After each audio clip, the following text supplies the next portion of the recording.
8:06 മകരസംക്രമ പൂജയുടെ സമയമായി. എങ്ങനെയാണ് അവിടുത്തെ ഒരുക്കങ്ങൾ? തിരക്കുണ്ടോ? 49 മിനിറ്റ് മാത്രമാണല്ലേ ബാക്കിയുള്ളത്. 49 മിനിറ്റ് വേണ്ടിയുള്ള ഒരു കാത്തിരിപ്പാണ്. അത് ഏറ്റവും പ്രധാനപ്പെട്ട പൂജയ്ക്ക് വേണ്ടിയുള്ള ഒരു കാത്തിരിപ്പാണ്. കവടിയാർ കൊട്ടാരത്തിൽ നിന്നുള്ള നെയ്യും നെയ്ത്തേങ്ങയും ഒക്കെ തന്നെ ഇവിടേക്ക് എത്തിച്ചിട്ടുണ്ട്. അത് ഒരുക്കി അഭിഷേകത്തിന് വേണ്ടി തയ്യാറാക്കുന്ന ഒരു ചടങ്ങൊക്കെ നടത്തിക്കൊണ്ടിരിക്കുകയാണ്. ഇത്തവണത്തെ മറ്റൊരു പ്രത്യേകത എന്ന് പറയുന്നത് തന്ത്രിയുണ്ട്, തന്ത്രിയുടെ മകനുണ്ട്. അത് അച്ഛൻ ബ്രഹ്മദത്തനും. അതായത് നമ്മൾ ഇന്നലെ തന്ത്രി രണ്ടുപേരുമായിട്ട് സംസാരിക്കുമ്പോൾ അതിലെനിക്ക് ഏറ്റവും കൗതുകം തോന്നിയത് ബ്രഹ്മദത്തൻ തന്ത്രി പറഞ്ഞൊരു കാര്യമാണ്. ഇത്രയും കാലമായിട്ടും അച്ഛൻ മകരവിളക്ക് ദിവസം മകനെ സന്നിധാനത്തേക്ക് കൊണ്ടുവന്നിട്ടില്ല എന്നുള്ളതാണ്. അപ്പൊ ഞാൻ ചോദിച്ചത് എന്താ കാര്യം? തന്ത്രിയുടെ മകനാണല്ലോ.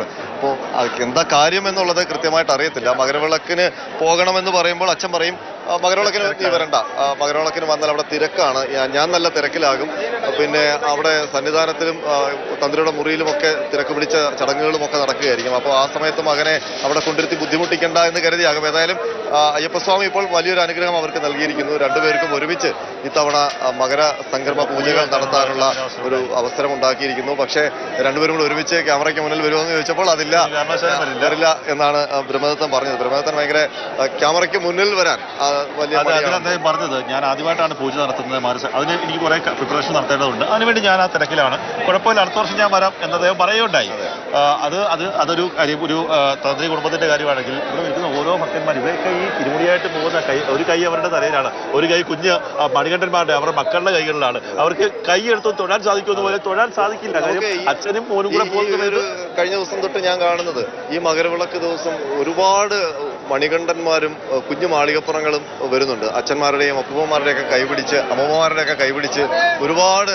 എന്നിട്ട് ഈ കുഞ്ഞുങ്ങളെല്ലാം ഇവിടെ 2-3 ദിവസമായിട്ട് ഈ കാടിന്റെയും ഈ മരത്തണലിലും ഒക്കെ പർണശാല കെട്ടി കഴിയണം. അവർക്ക് ഒരു പ്രശ്നം, സാധാരണ കുഞ്ഞുങ്ങൾ വീട്ടിൽ പോകണം എന്നൊക്കെ പറഞ്ഞ് കാര്യമല്ലോ. ഇവിടെ അവരിതിൽ അങ്ങ് ആഹ്ലാദിച്ച് അവർക്ക് അയ്യപ്പനെ കണ്ടാൽ മതി, അയ്യപ്പനെ കണ്ടാൽ മതി, മകരവിളക്ക് കണ്ടാൽ മതി എന്ന ഒരു ചിന്ത മാത്രമേ ഉള്ളൂ. ആ രീതിയിൽ കുഞ്ഞുങ്ങൾക്കൊന്നും ഒരു ബുദ്ധിമുട്ടും കണ്ടില്ലേ. ഏതാ ഒരു മാളികപ്പുറം തൊഴാൻ വേണ്ടി ഈ ഈ ഭാഗം എന്ന് പറയുന്നത് ഇത്രയും ദൂരം താണ്ടി ഇത്രയും മലകൾ കയറി എത്തി അയ്യപ്പസ്വാമിയുടെ സന്നിധാനത്തിലേക്ക് ആ തിരുമുമ്പിലേക്ക് എത്തുന്നതിന് തൊട്ട് മുൻപ് നിൽക്കുന്ന അവരുടെ എത്രയോ ക്ഷമയോടെ മണിക്കൂറുകൾ കാത്തു നിന്നിട്ടാണ് അവർ വരുന്നത്. അതായത് അവിടെ ചെല്ലുമ്പോഴേക്കും ഈ കുഞ്ഞു മാളികപ്പുറത്തെ അച്ഛനങ്ങെടുക്കും. അന്നേരം അച്ഛന് അയ്യപ്പനെ കൈതൊഴാൻ സാധിക്കില്ല. കാര്യം മോളെ എടുത്തുകൊണ്ട് നിൽക്കുകയാണ്. അന്നേരം മോള് മാത്രമായിരിക്കും തൊഴുക. അങ്ങനെ ഒരു കാഴ്ചയാണ്. സ്വാമി എവിടുന്ന? ఆంధ్రప్రదేశ్ నంద్యాల జిల్లా కర్నూలు 18వ పాదం ഞങ്ങള് 3 ദിവസമായി ഇറങ്ങിയിട്ട് കരിമല വഴിയാണ് വന്നത്. എല്ലാവരും ചെറിയ കുഞ്ഞു മക്കളെയും കൊണ്ടാണ് വന്നത്. ഒരു കുഴപ്പമില്ല. ഞങ്ങൾ 97 പേരുണ്ടായിരുന്നു. സുഖമായിട്ട് വന്നു. നല്ല യാത്രയായിരുന്നു. കുറച്ച് ബുദ്ധിമുട്ടെങ്കിലും ഒരു കുഴപ്പമില്ല. ഭഗവാന്റെ തൊട്ട് മുൻപിൽ എത്താറായി. അതാ അതിനു വേണ്ടിയിട്ടാണ് ഇത്രയും. ഞങ്ങൾ 6 ദിവസമായി അവിടെ നിന്ന് ഇറങ്ങിയിട്ട്, പാലക്കാട് നിന്ന് ഇറങ്ങിയിട്ട് 6 ദിവസമായി. ആദ്യമായിട്ടാ വരുന്നേ? ആദ്യമായിട്ട്. രണ്ടാൾ അച്ഛനും മോന് കരിമല. അച്ഛനും മോനും കന്നിസ്വാമി വരാം. അതെ അച്ഛനും മോനും കന്നിസ്വാമി. സ്വാമി ശരണം. അതായത് അച്ഛനും മോനും ആദ്യമായിട്ട്.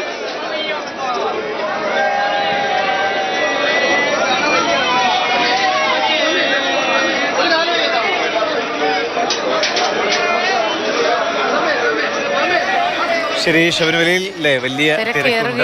മകരസംക്രമ പൂജയ്ക്ക് ഇനി വളരെ കുറച്ച് മിനിറ്റുകളാണ്. 8:50 അല്ലേ? 8:10 ആയിട്ടുണ്ട്. അപ്പോൾ വളരെ വേഗം എനിക്ക് ദർശനമൊക്കെ കഴിഞ്ഞ് ആ പൂജയിലേക്കും ചടങ്ങുകളിലേക്കും ഒക്കെ കടക്കുന്ന സമയമാണ്.